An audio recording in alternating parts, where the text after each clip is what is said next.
The bike. It's come a long way since the early speed merchants of Victorian days. There are now 4 million cyclists in Britain.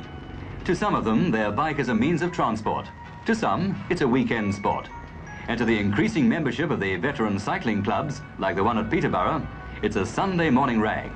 They turn up with the old bikes and go off on a quiet spin back through the years.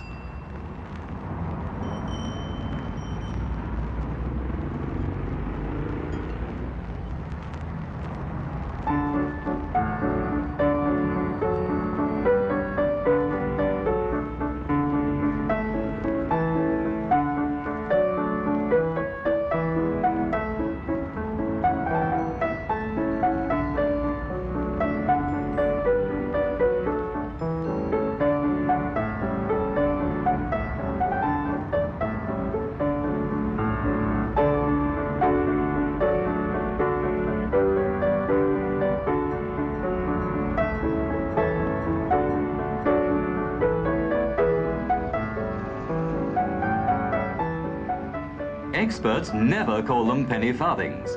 It's an old term of derision from the last century.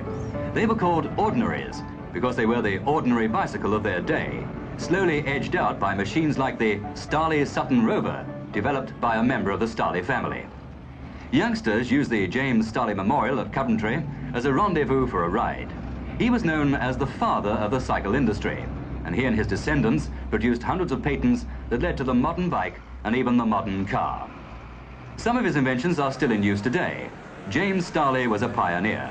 Among other things, he invented the pre-runner of the modern spoked wheel.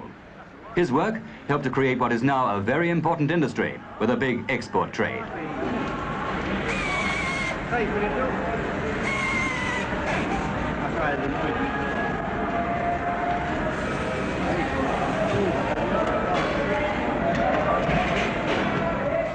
Despite intense competition from America and Japan, Britain is still by far the world's biggest bike exporter. One Nottingham factory alone produces more than 1.5 million bikes a year. It exports nearly 3/4 of them to 140 countries, earning about £7 million a year in foreign currency.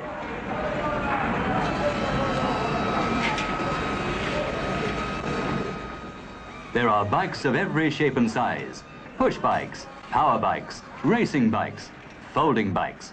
More than 250 varieties on one huge production line. In many parts of the world, particularly on the continent, cycle racing has a popular appeal second only to football. The World Championships in Holland went on for days. Events like the World's Professional Championship attracted tens of thousands along the course.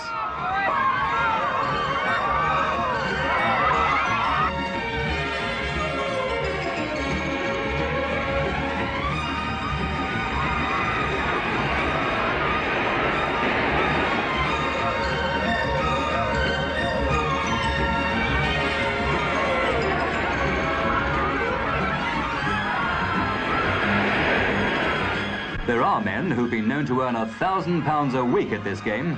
They can get hundreds for merely taking part in a race.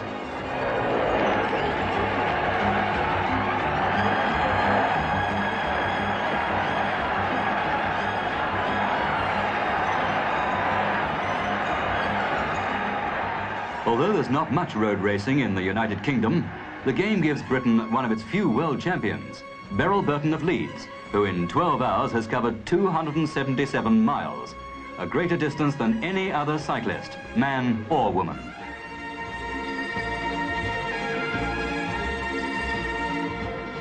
Just turned 30, this dedicated athlete, mother of a girl of 11, pedalled away on her own to win the World Amateur Road Championship for Women at the Holland meeting.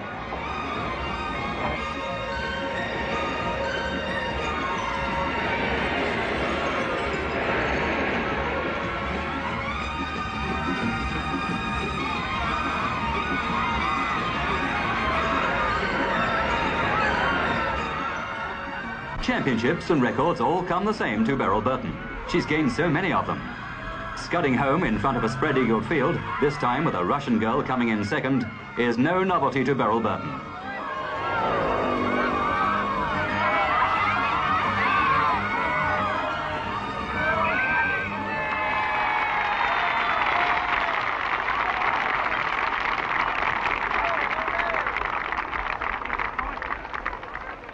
Meanwhile, back in England, at a flying field in Hertfordshire, skilled carpenters were busy building what amounted to a prefabricated cycling track. It was made in plywood, in 4-foot wide segments that could be bolted together. When ready, it was taken in sections to Earl's Court in London.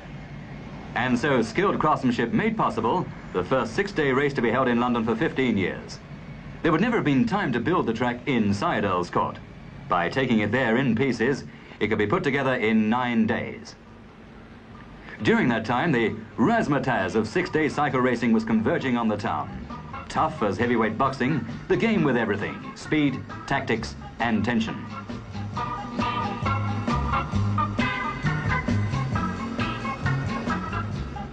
The riders came in, mainly from the continent, where many of them are like film stars with armies of ardent fans.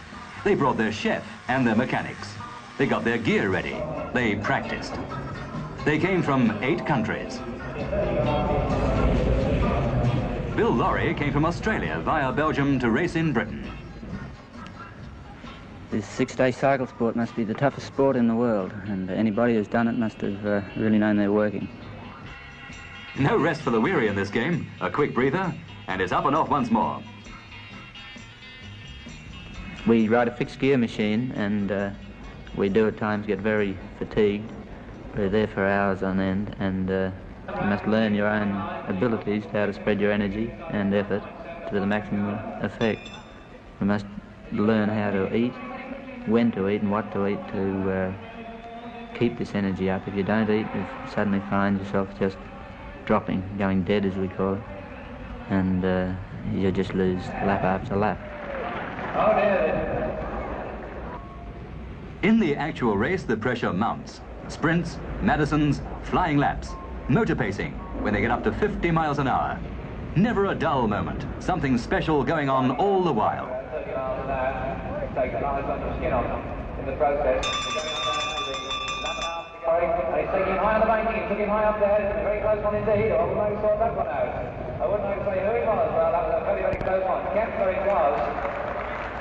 Denver from Lorry. Rightly and properly, Beryl Burton can't be out of the picture at a cycling event. Who could be, with 7 world records to her credit? But the big race that she watched was only part of a larger show. Britain's national cycle exhibition that drew enthusiasts of all ages from 8 to 80. Yes, the old pioneers like James Starley certainly started something. The modern bike has come a long way from the bone shakers of Victorian times.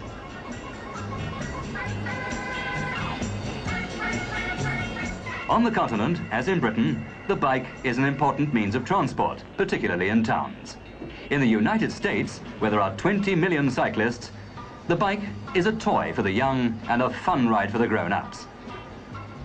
In many of the developing countries, it's a highly desired status symbol. If you can't have a steam yacht, have a bike. And that's where the folding bike comes in. This is one of the bright ideas on wheels. With modern traffic so dense in the towns of Britain, a car can often be a real headache when it comes to parking. So here's a new use for the modest bike.